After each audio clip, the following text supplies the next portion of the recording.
ആ രീതിയിൽ പറഞ്ഞു. പക്ഷെ വീണ്ടും ഒരു സ്നേഹം എന്നുള്ള രീതിയിൽ ഒരു കണക്ഷൻ വേറെ ആരും സംസാരിക്കില്ല പറവരി. നമ്മൾ പിന്നെ മനസ്സിലാക്കുന്ന ആൾക്കാർ അവരാണ്. പിന്നെ ആരോട് സംസാരിക്കാൻ എന്താ വന്നതെന്നറിയോ, നിങ്ങൾ ഇടയ്ക്ക് സോഫയിൽ ഇരുന്ന് സംസാരിക്കുമല്ലോ, എന്നിട്ട് ഉറക്കെ സംസാരിക്കാനൊക്കെ നിങ്ങൾ രണ്ടൊരു സോഫയിൽ ഇരുന്ന് ഇങ്ങനെ സംസാരിക്കുമല്ലോ, അപ്പൊ താഴെ വരുന്ന കമന്റ്സ്, ഓ അവരുടെ സ്നേഹം അത്രയും പ്യുവർ ആയിരിക്കും, അവരിപ്പം അത് വേണ്ട, പുറത്തിറങ്ങിയിട്ട് അവരത് തമ്മിൽ സംസാരിച്ച് സെറ്റ് ആക്കാനായിരിക്കും എന്നൊക്കെ പറഞ്ഞു. അങ്ങനെ പോസിറ്റീവ് ആയിട്ടുള്ള കമന്റ്സ് ആയിരുന്നു കൂടുതൽ വന്നിട്ടുണ്ടായിരുന്നു. അവിടെ ഭയങ്കര ഓപ്പൺ ആയിട്ട് അങ്ങനത്തെ രീതിയിൽ സംസാരിക്കില്ല. പക്ഷെ ഒരു ഇഷ്ടമാണ് എനിക്ക് തോന്നിയിട്ടുണ്ട്, ഇഷ്ടമാണ്. പക്ഷെ കൂടുതൽ ഡീറ്റെയിൽ സംസാരിച്ചിട്ടില്ല. പക്ഷെ ഞാനത് സ്റ്റിൽ ഞാൻ ഭയങ്കരമായിട്ട് എൻജോയ് ചെയ്തിരുന്നു. അല്ല, എല്ലാവരും പറയുന്നത് അവരുടെ ആ ഒരു സ്നേഹത്തിനെ അവർ റെസ്പെക്ട് ചെയ്യുന്നുണ്ട്, അതിനൊരു സ്പേസ് കൊടുക്കുക. ഇങ്ങനെ ഒരു പ്ലാറ്റ്ഫോമിൽ അവർക്ക് സംസാരിക്കാൻ താല്പര്യം ഉണ്ടാവില്ലായിരിക്കും, പുറത്തിറങ്ങിയിട്ട് ഞാനും സംസാരിച്ചിട്ടില്ല, അവളും സംസാരിച്ചിട്ടില്ല. എനിക്ക് അറിയില്ല ഇപ്പൊ അവള് ഗെയിം കഴിഞ്ഞ് ഇറങ്ങുമ്പോ എന്താന്ന് എനിക്കറിയില്ല. ഞാൻ പക്ഷെ അത് എന്നെ സംഭവിച്ചത് ഭയങ്കര പ്യൂർ ആയിട്ടുള്ള ഒരു കാര്യമാണ്. അതൊക്കെ ഗെയിം വെച്ച് കളിക്കുകയാണ്, എനിക്കൊന്നും പറയില്ല പറയുന്നത്, എനിക്കൊന്നും പറയില്ല. എനിക്ക് അങ്ങനെ നിലനിൽക്കൊന്നും വേണ്ട. ഇപ്പൊ രജിത്തേട്ടൻ അവിടെ വന്നപ്പോൾ നിങ്ങൾ ലവ് സ്ട്രാറ്റജി ആണല്ലോ ഇത്, നിങ്ങൾ അതൊക്കെ മാറ്റിക്കുമ്പോൾ അവള് പറയുന്നത് അത് സ്ട്രാറ്റജി അല്ല. അപ്പൊ എനിക്ക് അപ്പൊ അതിന്റെ അർത്ഥം എനിക്ക് അറിയില്ല എങ്ങനെയാണെന്ന്. പുറത്തിറങ്ങിയിട്ട് എനിക്കറിയില്ല എന്താണ് ഞാൻ. പക്ഷെ എൻ്റെ രീതിയിൽ പറയും, എനിക്ക് എൻ്റെ ലൈഫിൽ ഞാൻ ഏറ്റവും കൂടുതൽ സംസാരിച്ചുള്ള കുട്ടിയാണ്. എൻ്റെ പല കാര്യങ്ങളും ഫാമിലിയായിട്ട് ഭയങ്കര കണക്ഷൻ തോന്നിയിട്ടുണ്ട്. ആ രീതി എനിക്ക് ഭയങ്കര ഇഷ്ടമാണ്.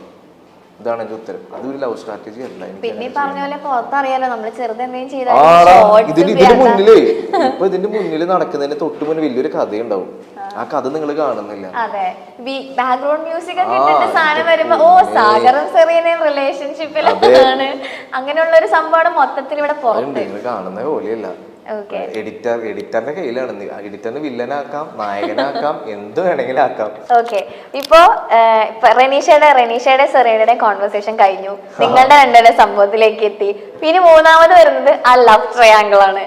ഓക്കെ, പിന്നെ അതൊരു ട്രോളായി ഇവിടെ. അവിടെ എത്തിയപ്പോഴേക്കും സംഭവം പിന്നെ എല്ലാരും ദൈവം ഇത് എന്താണ് നടക്കണേന്നായി. ഇത് വേറെ പ്രശ്നം. നാദര വന്നിട്ട് ഇഷ്ടാന്ന് പറഞ്ഞു എന്റെ അടുത്ത്. സാധനം എനിക്ക് അത് മാത്രമല്ല, ജൂനൈസിന് സെറീനയുടെ ആകെ കൂടി അവിടെ ഞാൻ ആരോട് ഗെയിം കളിക്കും എന്നുള്ളൊരു അവസ്ഥയിലായി പോയി. അതിൽ എനിക്ക് ജൂനൈസ് പലപ്പോഴും നമ്മൾ 3 പേരായിട്ട് ഇരിക്കുമ്പോൾ ജൂനൈസ് സെറീനയുടെ അടുത്ത് സംസാരിക്കുമ്പോൾ എനിക്ക് മനസ്സിലായിട്ടുണ്ട് ഏകദേശം ഇവിടെ എന്തോ ഒരു ഇതുണ്ടെന്ന്. അപ്പൊ ഇവര് രണ്ടുപേരും സംസാരിക്കണ്ടേ, ഞാൻ മൂന്നാമതിരിക്കുമ്പോൾ ഞാൻ അവിടെ ഒഴിഞ്ഞ് മാറിപ്പോകും. പക്ഷെ അത് സെറീനയ്ക്ക് മനസ്സിലായിട്ടുണ്ടാകുന്നില്ല. അപ്പൊ സെറീന ഒരു ദിവസം ഇത് മനസ്സിലാക്കിയ ദിവസം എൻ്റെ അടുത്ത് പറഞ്ഞാ, സാറ് ജൂനൈസിന് എൻ്റെ അടുത്ത് ചെറിയൊരു ഇഷ്ടമുണ്ട്. അപ്പൊ എനിക്കത് നേരത്തെ അറിയാം, എനിക്കത് നേരത്തെ തോന്നിയിട്ടുണ്ട്. അതുകൊണ്ട് ഞാൻ എങ്ങനെയും അവർക്ക് അങ്ങനെ വരുമ്പോൾ ജൂനൈസ് എന്തെങ്കിലുമൊക്കെ എന്നെ പറ്റി ഇങ്ങനെയൊക്കെ പറഞ്ഞ് എന്തെങ്കിലുമൊക്കെ പറയും. ഞാൻ നൈസായിട്ട് എപ്പോഴും അതിന് രണ്ടുപേരും സംസാരിച്ചു, എനിക്കത് മനസ്സിലായിട്ടുണ്ടായി. പക്ഷെ സാർ എനിക്ക് എപ്പോഴും മനസ്സിലായിട്ടുണ്ടാകുന്നില്ല. പിന്നെ നാദരയുടെ കാര്യം എന്ന് പറയുന്നത്, അവൾക്ക് തുടക്കത്തിൽ എന്നെ ഇഷ്ടമുണ്ടെന്ന് പറഞ്ഞിട്ടുണ്ടായിരുന്നു. ഗോപിക ഞാൻ പിന്നെ ഇപ്പോൾ വിളിച്ചപ്പോഴൊക്കെയാണ് പറയുന്നത്, ഗോപികയുടെ അടുത്ത് എന്തോ പറഞ്ഞിട്ടുണ്ടായിരുന്നു, ഇഷ്ടമാണ്. അതുപോലെ തന്നെ അവളെൻ്റെ അടുത്ത് ഇഷ്ടമാണ് ഒരു കാര്യം അവൾ എൻ്റെ അടുത്ത് പറഞ്ഞു. എനിക്കത് ഭയങ്കര സ്ട്രൈക്കിംഗ് ആയിട്ട് തോന്നി. എടാ എൻ്റെ ലൈഫ് ഭയങ്കര പ്രശ്നമാണെടാ, നിനക്കറിയാലോ എൻ്റെ ലൈഫിൻ്റെ കാര്യം എന്താണെന്ന്. ഞാൻ ചെറുപ്പം മുതലേ സ്നേഹം കിട്ടി വളർന്നിട്ടുള്ള ഒരാളല്ല. ഞാൻ പലപ്പോഴും സ്നേഹം പിടിച്ച് വാങ്ങിച്ചിട്ടുള്ള ഒരാളാണ്. പക്ഷെ നീ എന്താണ് ഞാൻ സ്നേഹിക്കുന്ന എന്നെ നിനക്ക് എന്താ പറ്റാത്തേ? അവിടെ വലിയൊരു പോയിന്റ് പറഞ്ഞു. അപ്പം അത് എനിക്ക് ആ പോയിന്റ് പുറത്ത് പോയിട്ടുണ്ടോയെന്ന് എനിക്കറിയില്ല. അങ്ങനത്തെ ഒരു കറക്റ്റായിട്ട് പറയട്ടെ, ഞാൻ പുറത്ത് ഭയങ്കര സ്നേഹം കിട്ടാത്ത ആളാണ്, ഞാൻ ഭയങ്കര ഒറ്റപ്പെട്ടിട്ടുള്ള ഒരാളാണ്, എനിക്കിതൊരു സ്നേഹം കിട്ടിയിട്ടില്ല, ഞാൻ ഭയങ്കര സ്നേഹം പിടിച്ച് മേടിക്കുന്ന ഒരാളാണ്, എനിക്ക് തന്നെ ഉള്ള ആളെ ഭയങ്കര ഇഷ്ടമാണ്. അപ്പം ഞാൻ എനിക്ക് തന്നെ ഒരിക്കലും ആ രീതിയിൽ ഇഷ്ടം കാണാൻ പറ്റില്ല. എൻ്റെ ആ കുട്ടിക്ക് തന്നെ ഇഷ്ടമാണ്, എനിക്ക് ആ കുട്ടിയുടെ ഇമോഷൻ അത് മാറ്റി കളയാനും മാച്ച് കളയാനും എനിക്ക് പറയാൻ പറ്റില്ല. പക്ഷെ എനിക്ക് തന്നെ ആ രീതിയിൽ കാണാൻ പറ്റില്ല, ഞാൻ നല്ലൊരു ഫ്രണ്ട് എന്നുള്ള രീതിയിൽ കാണാം. അപ്പോൾ അവൾ നോമിനേഷൻ്റെ പ്രോസസ്സിലെത്തുമ്പോൾ എനിക്ക് പുറത്ത് പോയാലും കുഴപ്പമില്ല, പക്ഷെ ഇനിയുള്ള 2-3 ദിവസം നീ എൻ്റെ കൂടെ എന്നെ ഒന്നിന്ന് സംസാരിച്ച് ഞാൻ ലൈഫിൽ ഭയങ്കര ഹാപ്പിയാണ്. എനിക്ക് അവിടെ നോന്ന് വേണമെങ്കിൽ എനിക്ക് പറയാൻ തോന്നിയില്ല. അവൾ പറഞ്ഞ വാക്കുണ്ടല്ലോ, എനിക്ക് സ്നേഹം കിട്ടിയിട്ടില്ല.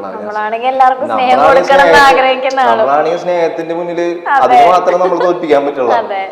അതൊക്കെ ഗെയിം വെച്ച് കളിക്കാൻ എനിക്ക് അറിയില്ല, അത് എനിക്ക് മനസ്സിലാക്കാൻ പറ്റില്ല. പക്ഷെ അത് ഭയങ്കര പ്യൂറായിട്ടുള്ള പരിപാടിയാണ്, അത് വെച്ച് ഗെയിം കളിക്കുക ഇപ്പോഴും എൻ്റെ ഒരു ഇത്. അപ്പോൾ അവളങ്ങനെ പറഞ്ഞപ്പോൾ ഞാൻ കാരണം അവൾക്കൊരു സന്തോഷം കിട്ടണമെങ്കിൽ കിട്ടിക്കോട്ടെ, പക്ഷെ എനിക്കാണ് തിരിച്ച് പണി കിട്ടിയത്, അത് വേറെ വശം. അപ്പോൾ അവള് എവിക്ഷന് തൊട്ട് മുന്നേക്ക് അത് കിട്ടുകയാണെങ്കിൽ അത് ഭയങ്കര സന്തോഷമാണ്. പക്ഷെ ഞാനാണ് ഇപ്പൊ എവിക്റ്റഡ് ആയിട്ട് കൂടി ഇരിക്കുന്നു, അവളവിടെ ഗെയിം കളിച്ചോണ്ടിരിക്കുകയാണ്. അതാണ് ഇതിന്റെ വേറൊരു ട്വിസ്റ്റ്. ഇപ്പൊ ഞാൻ അവളുടെ അടുത്ത് പറയാം, എനിക്കിപ്പോ അങ്ങനെ കാണാൻ പറ്റില്ല നോ എന്ന് പറയുകയാണെങ്കിൽ അവള് മേലെ പോയിട്ട് ഇരുന്നിട്ട് അറിയും. അപ്പോഴും കട്ട് വരും, ഓ സാഗർ സൂര്യ എത്ര ക്രൂരനാണ്, ഇത്രയും സ്നേഹം തുറന്ന് പ്രകടിപ്പിച്ചിട്ട് പോലും നോ എന്ന് പറയുമ്പോൾ അവിടെ നിന്ന് കരയും, അവൾ ഇമോഷണൽ ആവും. അപ്പോൾ ഞാൻ അവിടെ ചിരിച്ചിരിക്കുന്ന ഒരു ഷോട്ടും കരയുന്ന ഒരു ഷോട്ടും അപ്പോഴും പ്രശ്നം തന്നെയാണ്. ഇത് ഇങ്ങനെ ഞാനിപ്പോ ഇത്രയും ദിവസത്തെ എപ്പിസോഡ് കംപ്ലീറ്റ്ലി കാണുന്ന ഒരാളാണ്. പറ്റുവാണെങ്കിൽ ലൈവ് ഇരുന്ന് അതും കാണാറുണ്ട്. ഓക്കെ, അപ്പൊ ഞാൻ ചോദിക്കുന്നത് എന്താ വെച്ച് കഴിഞ്ഞാൽ സാഗർ ഇറങ്ങി കഴിഞ്ഞിട്ടും ഞാനൊരു പോയിന്റ് ചിന്തിച്ചിട്ടുണ്ട്, എന്താ സാഗർ ഇതിന് മറുപടി പറയാത്തേന്ന് ഞാൻ അടക്കം ചിന്തിച്ചിട്ടുള്ള കാര്യം നാദിരയുടെ കാര്യത്തില്. എന്തുകൊണ്ടാണ് അതിന് റെസ്പോണ്ട് ചെയ്യാത്ത? ഒരു എന്തെങ്കിലും ഒരു ക്ലാരിഫിക്കേഷൻ അത് ഷീച്ചേട്ടൻ ഇടക്ക് വന്ന് പറഞ്ഞില്ലായിരുന്നു, നിങ്ങൾ ഒന്നില്ലെങ്കിൽ ഇതിനൊരു ക്ലാരിഫിക്കേഷൻ ആളുകൾക്ക് കൊടുത്തേ പറ്റുള്ളൂ. ഇപ്പൊ ഷീച്ചേട്ടൻ വന്ന് പറയുമ്പോഴും ഞാൻ പറഞ്ഞു അതെ വേഗം കൊടുക്കുന്നത്, എന്താണ് ഇതിനെ പറ്റി ഒരു ക്ലാരിഫിക്കേഷൻ വരാത്തെന്നുള്ളത് ആസ് എൻ ഓഡിയൻസ് എനിക്ക് ഉണ്ടായിരുന്നു. പക്ഷെ പിന്നെ സാഗർ ഇറങ്ങി കഴിഞ്ഞിട്ടാണെന്ന് തോന്നുന്നു അവിടെ ഒരു കോൺവെർസേഷനിൽ പറയുന്നുണ്ടായിരുന്നു ഷീച്ചേട്ടൻ അടക്കം സെറീന അടക്കം എല്ലാവരും നാദിരയുടെ ഇമോഷനെ അത്രത്തോളം സാഗർ റെസ്പെക്ട് ചെയ്തിട്ടുണ്ടെന്നുള്ളത്. ആ ഒരു പോയിന്റാണ് സാഗർ ഇപ്പൊ ഇവിടെ നിന്ന് പറഞ്ഞിട്ടുണ്ടായിരുന്നത്. അപ്പൊ മേ ബി ആ ഒരു കാര്യം തന്നെ ആയിരിക്കുമല്ലോ, ആ ഒരു ഇമോഷനെ റെസ്പെക്ട് ചെയ്യുന്നുണ്ട്. പിന്നെ ഒരു 100 പ്രാവശ്യം ഞാൻ പറഞ്ഞിട്ടുണ്ട് എനിക്ക് അങ്ങനെയില്ല അങ്ങനെയില്ല, പക്ഷെ അത് പുറത്ത് വിടുണ്ടോന്ന് എനിക്ക് അറിയില്ല. ഉണ്ട് ബാത്റൂമിലൊക്കെ വെച്ചിട്ട് പറഞ്ഞ സമയത്തുള്ളതൊക്കെ കുറെ പ്രാവശ്യം കുറച്ചൊക്കെ പെങ്ങളെന്നുള്ള രീതിയിൽ പെങ്ങളെ കേൾക്കുമ്പോ കലി വരും. അപ്പൊ ഞാൻ അവൾക്ക് അത് ഇറിറ്റേഷൻ ആവശ്യം നല്ല ഫ്രണ്ട്. അപ്പൊ സാഗർ സ്റ്റോപ്പ് ചെയ്യും. പിന്നെ ഫ്രണ്ട് എന്നുള്ള രീതിയിലാണ് ഞാൻ ഒരു പ്രാവശ്യം ഞാൻ ഇത് ഭയങ്കര പ്യൂറായിട്ടുള്ള പരിപാടി. ഒരു പ്രാവശ്യം പേഴ്സണലി അവിടെ മാറി നിൽക്കുക, എനിക്ക് ഗെയിം എനിക്ക് കളിക്കാൻ പറ്റുന്ന രീതിയിലേക്ക് എത്തി.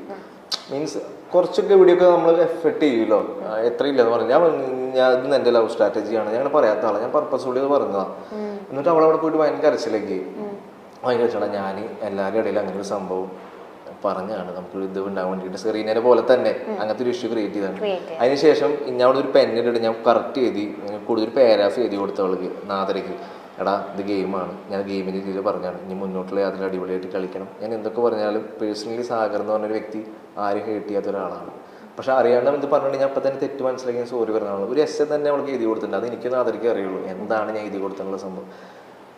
അത് ഭയങ്കര ക്ലിയർ ആണ്. ഞാൻ ഒരുപാട് പ്രാവശ്യം പറഞ്ഞിട്ടുണ്ട്. ഞാൻ എൻ്റെ മനസ്സിൽ ആ കുട്ടിക്ക് എന്തെങ്കിലും ഒരു സ്നേഹം ഞാൻ കാരണം കിട്ടിക്കോട്ടെ വിചാരിച്ച് ചെയ്താൽ, പക്ഷെ അത് പുറത്ത് ലവ് ട്രയാങ്കിൾ ആ രീതിയിൽ പറയുമ്പോൾ ചെറിയ വിഷമം. എൻ്റെ ഉള്ളിലുള്ള സാധനം അത് ഈ പറഞ്ഞ തുടക്കം തൊട്ടുള്ള ഒരു ഇമ്പാക്ട് ആണ് സാഗർ. അതുകൊണ്ടാണ് അത് ഉണ്ടായത്. റെനീഷ സെറീന കോൺവെർസേഷൻ, പിന്നെ നിങ്ങളുടെ ആ ഒരു ട്രാക്ക്, പിന്നെ ഈ ലവ് ട്രാങ്കിൾ വരുമ്പോ എല്ലാം കൂടെ ആളുകൾ കണ്ടിന്യൂസ്ലി കണ്ടോണ്ടിരിക്കുകയല്ലേ. അതാണ് പ്രശ്നം. അതിന്റെ ഉള്ളിൽ നിൽക്കുമ്പോഴേക്ക് പുറത്ത് അവിടെ എന്താണ് അറിയുന്നില്ല. പിന്നെ ഇതിനൊരു ക്ലാരിഫിക്കേഷൻ വരുന്നില്ല. പക്ഷെ സാഗറിന്റെ ഭാഗത്തു നിന്നുള്ള കാര്യം ഇതാണ്, ഈ ഇമോഷൻ എന്നുള്ളൊരു സംഭവം അവിടെ സാഗറിന്റെ പ്രയോറിറ്റി ആണ്.